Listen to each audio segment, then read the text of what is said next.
Welcome back to Elevation Perspective. My name is Mark, and today we are giving letter grades to every MLB team's offseason. We are going to go division by division, starting with the worst team from 2025, going up to the best team in the standings. The American League East is up first with the Baltimore Orioles. They brought in Pete Alonso, Taylor Ward, Ryan Helsley, Shane Baz, Chris Bassett, and Zach Eflin. They only really subtracted Grayson Rodriguez of note in the Taylor Ward trade. That could turn out to be a really bad trade for Baltimore if Grayson is able to stay healthy, but it's not something he's ever been able to do before in his career.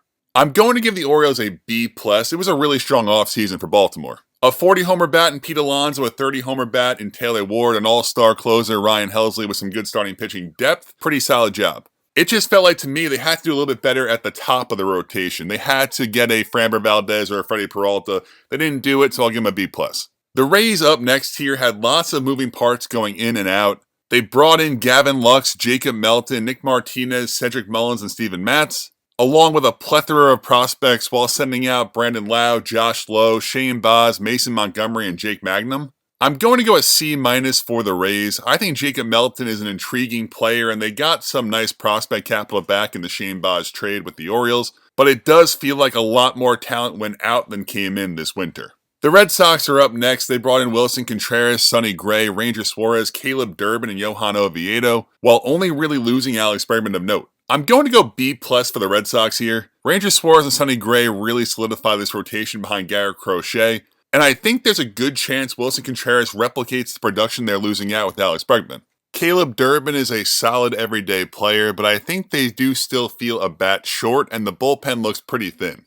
Next up, the Yankees. They brought back almost the exact same team, plus Ryan Weathers minus some relievers. The big move for the Yankees was bringing back Cody Bellinger on a 5-year deal. They also brought back Trent Grisham, Ahmed Rosario, Paul Goldschmidt, Ryan Yarbrough, Paul Blackburn, and Tim Hill. And they lost Devin Williams and Luke Weaver. I'm going to give the Yankees offseason a C. I think it can't really be argued the Yankees had a pretty underwhelming offseason. One aspect about this Yankees team that I'm very worried about is the bullpen. I look at this group and I only trust David Bednar. Wrapping up the AL East here with the Blue Jays, they were pretty active this offseason, bringing in Dylan Cease, Kazuma Okamoto, Tyler Rogers, Jesus Sanchez, and Cody Ponce. They did, however, lose two big pieces in Bo Bichette and Chris Bassett. They definitely added interesting pieces, but I feel like there were a lot of lottery tickets and uncertainty here. Dylan Cease is a guy who we know should be better, but the results usually aren't there. And we don't know how Okamoto will adjust to big league pitching. I'm going to give them a B. I think you see a world where this offseason turns out great for Toronto, but also there is a good amount of uncertainty with the group they brought in. The National League East is up next here, starting with the Nationals. They traded away Mackenzie Gore to Texas for a group of mid-tier prospects, and they brought in Miles Michaelis and Foster Griffin just to get through the season. The one move I loved for them was trading Jose Ferrer for Harry Ford. A pretty big-time catching prospect who looks close to MLB ready for a lefty reliever is an awesome return for a rebuilding team. This offseason will most likely be judged years and years down the line when we see how Harry Ford and the other group of kids they got back for Gore develops. I'll give them a C+ right now because they're an awful rebuilding team and I really like the Harry Ford trade. The Braves are up next. They brought back Raisel Iglesias, Hai-Sung Kim. They brought in Robert Suarez, Mauricio Dubon, Mike Yastrzemski, and Jonah Heim. I'm going to give the Braves a C-. I just don't think they did enough here. They're relying mostly on a bounce back from a majority of their strong core. I thought Robert Suarez was a great signing. Raisel Iglesias is fine. I didn't think much of the lineup additions they made, and how did they not address the starting rotation? Spencer Schwellenbach and Hurston Waldrip are already hurt this spring training. Reynaldo Lopez and Grant Holmes barely pitched last year with injuries. Chris Sale is always hurt. Who knows what Spencer Strider is now? This is a team that needed to address their rotation. They did not do that. The Robert Suarez signing was the only thing that saved them from a lower grade than a C-. The Marlins were disappointing. It kind of felt like this was going to be the winter they spent a little bit of money. They traded away Edward Cabrera to the Cubs for Owen Casey. I like that trade for them. Cabrera is always hurt, and Casey is an exciting young bat who looks like a real power source. They also traded Ryan Weathers to the Yankees for a group of prospects. And they brought in Pete Fairbanks to close out games and Chris Paddock as rotational depth. I'm going to give the Marlins a D here. Fairbanks was a really nice pickup, adding an established back end of the bullpen option, but they should have done more.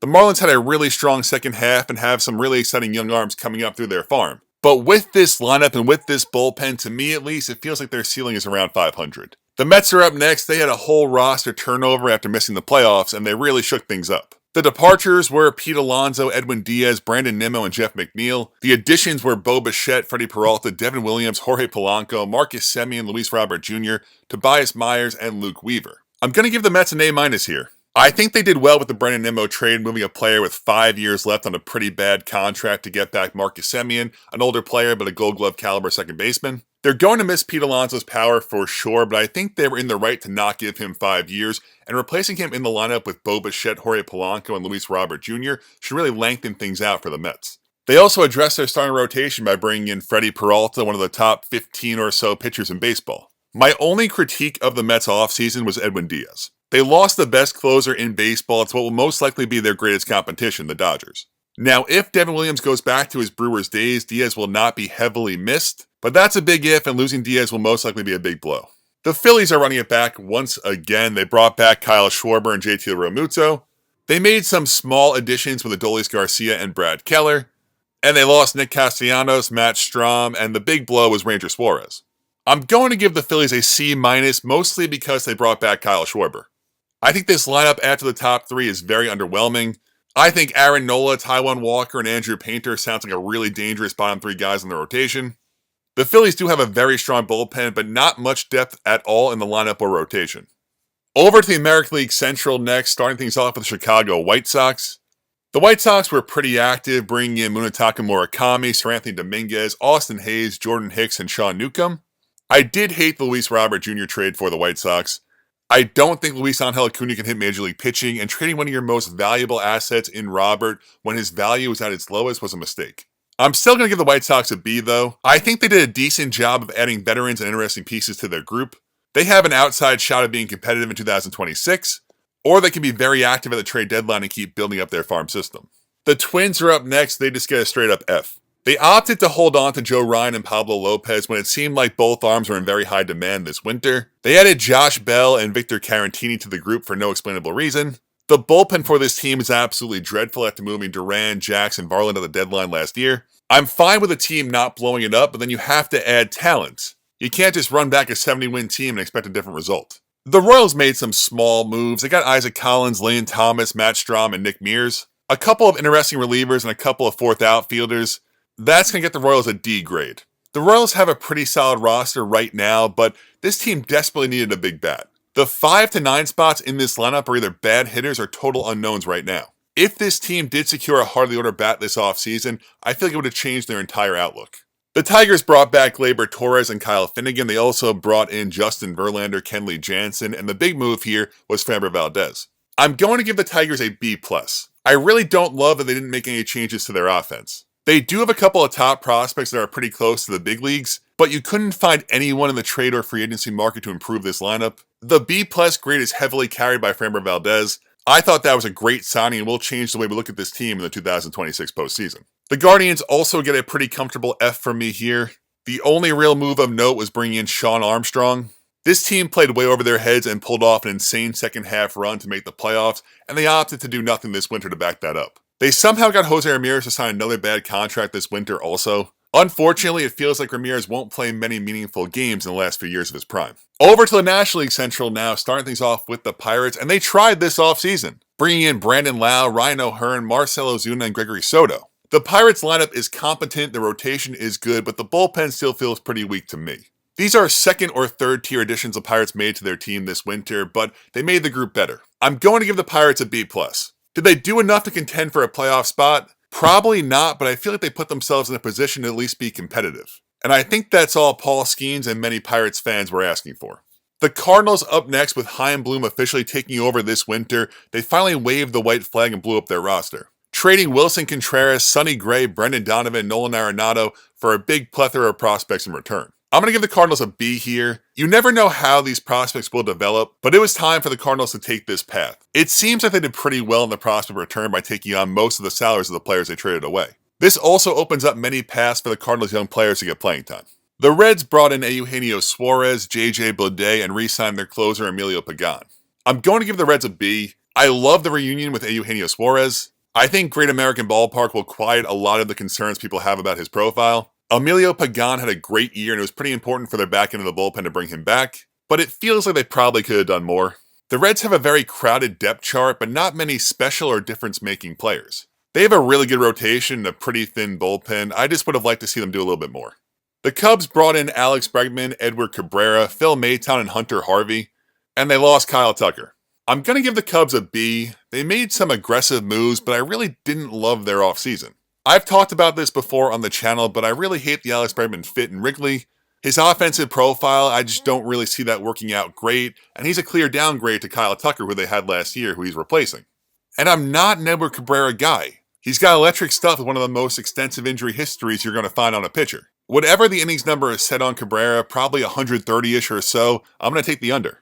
Finishing up the Central here with the Brewers, like most winters, it felt like they moved a lot of important pieces off their Major League roster. Trading away Freddie Peralta, Caleb Durbin, and Isaac Collins for a group of prospects and controllable young big leaguers. I have to give the Brewers a C- here. It's entirely possible the prospects they brought in will be great players for them for the next 6+ years, but they no question made their 2026 team worse, moving off their ace Freddie Peralta and starting third baseman Caleb Durbin. Finishing off the American League now with the American League West. First up, the Angels. Their only big move here was trading away Taylor Ward for Grayson Rodriguez. A low-risk, high-reward lottery ticket trade that I really liked for the Angels. Besides Grayson, they made some minor moves. They traded for Josh Lowe. They brought back Yohan Moncada. They brought in some veterans like Drew Pomeranz, Kirby Yates, and Jordan Romano for the bullpen. I'm going to give the Angels a C, mostly for the Grayson Rodriguez trade. Besides that move, it's kind of just what the Angels do every single year. They sign veterans past their prime and try to compete with an incredibly flawed roster. The A's are up next. They brought in Jeff McNeil, Aaron Savali, and Mark Leiter Jr. I'm going to give the A's a D here.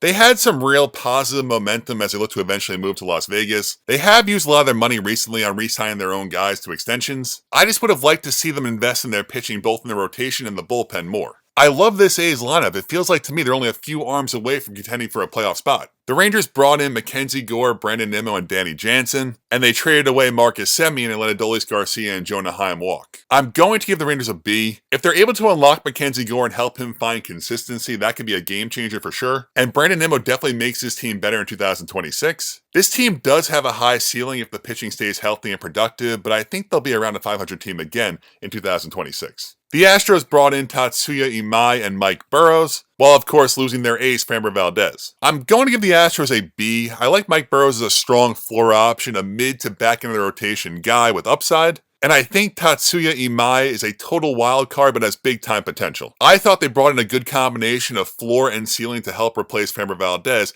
and I fully expect the Astros to be back in the playoff picture in 2026. Finishing off the American League here with the Mariners, they made a couple of big moves this winter, signing back Josh Naylor and trading for Brendan Donovan and Jose Ferrer. The Mariners did lose out on Eugenio Suarez, but he wasn't really great for them when they got him at the trade deadline. I'm going to give the Mariners an A- here. They did a good job bringing in a high on-base table setter in Donovan and a heart-of-the-order run producer in Naylor. It was a strong offseason that will help assure the Mariners make the playoffs once again in 2026. Wrapping up with the National League West here, the Rockies are up first. They made a few moves, most notably bringing in Paul DePodesta as their new president of baseball operations. The Rockies bringing anyone new into this organization to make decisions is a win in itself. On the player side of things, the Rockies brought in Willie Castro, Jake McCarthy, Edward Julien, Tomoyuki Sugano, Michael Lorenzen, and Jose Quintana. I'm going to give the Rockies a C+.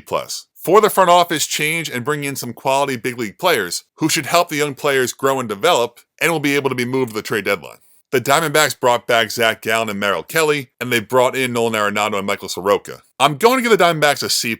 Bringing back their guys at the top of the rotation definitely helps things. Michael Soroka is an intriguing arm, and Nolan Arenado looked pretty washed up last year. I think they have a chance to be wildcard relevant, but I don't really feel confident in this team making much noise. The Giants had a pretty weird offseason, starting things off by bringing in their manager, Tony Vitello, straight out of college, the first time it's ever been done. And they brought in some complementary pieces like Luis Arraez, Harrison Bader, Adrian Hauser, and Tyler Mahle. I'm going to give them a C. Luis Arraez playing second base every day is crazy. Harrison Bader is a solid fourth outfielder, but I feel like his role will be much more important than that. And Hauser and Mahle are back to the rotation guys who just aren't exciting at all. I think the Giants will stay in their around 500 purgatory they've been in for the last couple of years. The Padres struck late here, adding a lot of fringy Major League players at the very end of the offseason. Nick Castellanos, Ty France, Walker Buehler, German Marquez, and Griffin Canning all in the last week. Before that flurry of moves, they did re-sign Michael King, while losing out on Robert Suarez, Luis Arraez, and Dylan Cease. I'm going to go C+ for the Padres. The bullpen is really good, the lineup is very top heavy to me at least, and this roster is very thin, especially in the starting pitching, even after bringing back Michael King. And the farm system is really bad after all the aggressive trades AJ Preller has made over the years. To me, the Padres look like an 85-ish win team, not much of a ceiling. And last but not least here, of course, the two-time defending champion Los Angeles Dodgers. They get the lone A+ of the offseason from me.